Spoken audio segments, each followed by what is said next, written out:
فرزندان عزیز، وقتی انسان صاحب کسب و هنر است در زندگی خارزار نمیگردد. در تاجیکستان باشد یا دیگر دولت‌های دیگر باشد، تمام دنیا و جای کارش زندگیش پیش میبرد، محتاج به کسی نمیشود. هنر آموختن، هنر داشتن به یک انسان میگن که مقال خوبی تاجیکی است که صحت هنر کم است. مربیان، آموزگاران باید به این دقت اولی درجه دیدن برای تربیت کردن. وزارت معارف با میگن که من مقایسه میکنم سالهای اولی استقلالتی دولتی، شرایط زندگی، شرایط سر و لباس، حتی شرایط تامین مواد غذایی، مکتب‌های نو قدر شرایط خوب داشته و امروز مقایسه میکنم، من میبینم چهره شما را بسیار خرسند میشم. از زمین تا آسمان فرق دارد. یعنی دولت دائم غمخوار شما هست. ما شما را دستگیری میکنیم، همه طرف دستگیری میکنیم. تا حیات مستقلانه قدم گذاشتنتون ما شما را سرپرستی میکنیم، تربیت میکنیم، با حیات مستقلانه گسیل میکنیم و دیگرش از خودتان وابستگی دارد.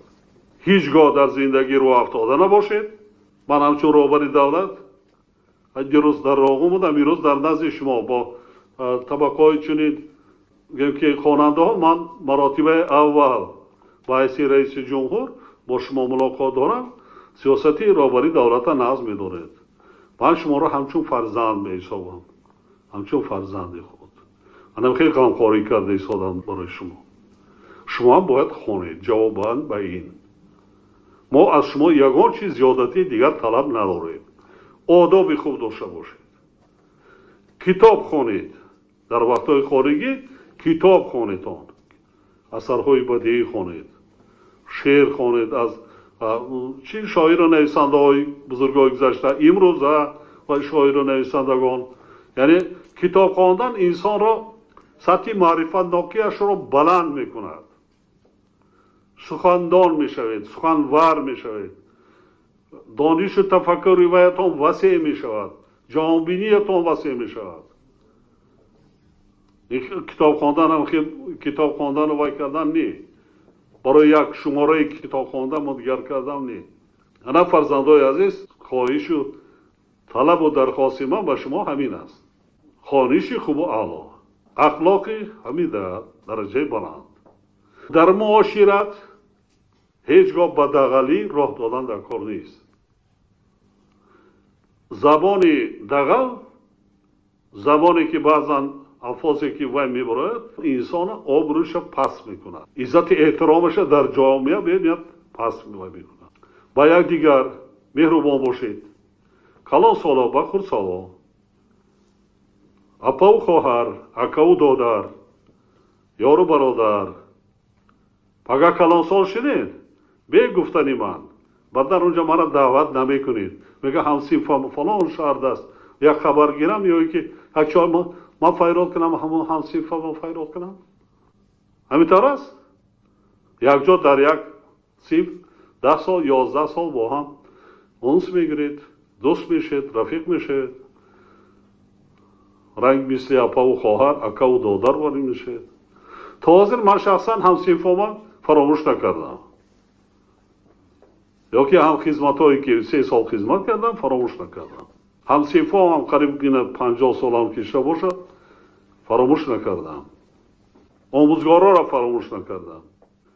سلامت باشید، نوش جانتان شود، خوشبخت باشید. آینده تاجیکستان در دست شما، مای شما و مخصوصا نورسان و جوانان امروزه. سلامت باشید. السلام علیکم. پیشوای معظم ملت بابا جان عزیز، شما را به ولایت سوخت باستانی خوش آمدید میگوییم و از نام همه کودکان ولایت صمیمانه به مناسبت در انتخابات پرزیدنت جمهوری تاجیکستان پیروز شدنتان تبریک و تهنیت می نمایید. همیشه بر سر ما سرور و پدر باشید و سلامتی و خوشبختی نصیبتان باشد. من زرنگار یونوزاد، خواننده صنف دهم مؤسسه تحصیلات میانه عمومی رقم 21 ناحیه باباجان غفورов هستم. ما زادگان دوران صاحب استقلال از این فضای آباد و آسوده دستگیری و غمخواری های پدرانه شما شکرگزاری نموده هرگز تنهایی خیش را احساس نمی کنه.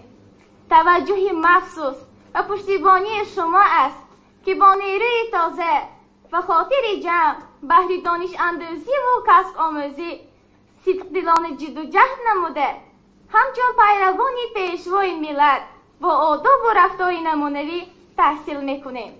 از نام خود و همسالانم شما را باور میکنانم که ما جوانان در رشد وطن عزیزمان صافدلانه و صداقتمندانه خدمت نموده وارثان ارزنده دولت و ملت میگردیم. میشکافد چهرم از جلوه دیدارتان، فیض باران هر کدومی نکند حدبارتان. با شما ای پیشوا داریم بخت و افتخار، نور باران با شما این سرزمینی آبشار.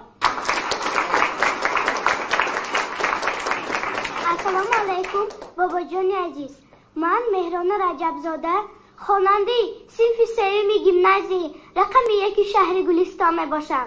ما فخر میکنیم که مثل شما بابا جانی مشفق و غمخوار داریم.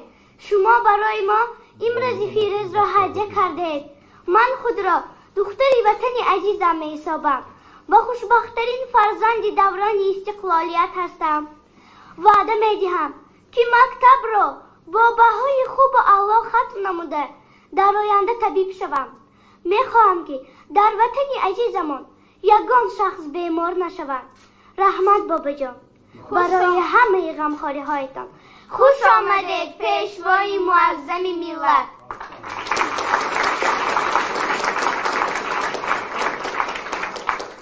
بار دیگر تاکید میکنم البته این معنی نداره که روبر دولت شما را پشتیبانی میکنن نخونیم. در همونجا وقتی که رفتین دانشگاه و دانشگاه عالی اگر که سواد نداشته باشه خودتان شر میکنید در بین همکورسانتان همسالانتان. همه شما فکر نکنید که حالا صفای 11 ختم کردن رفتن دانشجو شدن شما در کنار میمونید. نه، ما هر کدام شما را تربیت میکنیم. انتخاب خودتان قطعی تمامی آنچه که ذوقی داریم با دانشگاه و دانشگاه‌های عالی و کالج و لیسه و دیگر چیزی که میخواید ما داخل میکنیم. در کوچه نمیپرتویم. لیکن بوم تکرار نشد که خواندنده کار پگه بعد شما را چی میگن؟ دانشجوی دیگر چی میگن وقتی در تالار میشینید؟ اینا فرزندای پرزیدنت بینید؟ اینا هیچی دانشش دو یکی در پهلوی ما شده است. فهمیدین؟ برای نحس خونید. شما کجایید که باشه نسبت به شما البته غمخواری میکنن لیکن خودی همسالاتون باید بین همسالات کمتر باید میشه. در وقت انتخاب کسب هنر اون چی که برای خودتون سراسیمه نشویدون. ولی وقت دارید اونایی که سفید است یک سال دیگه وقت است فکر کنید اندیشه کنید که آینده برای خودت ذوقت چی ده است، کدام کسب ده است، کدام هنر ده است. همون کسب و هنر انتخاب کنید. ما با همون کسب و آنچه که انتخاب کرده شما برای شما شرایط معین میکنید. هر کدامتون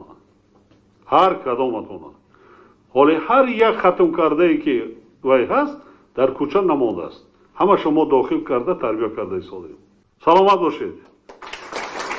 خدا نگهبانتان. سلامت باشید.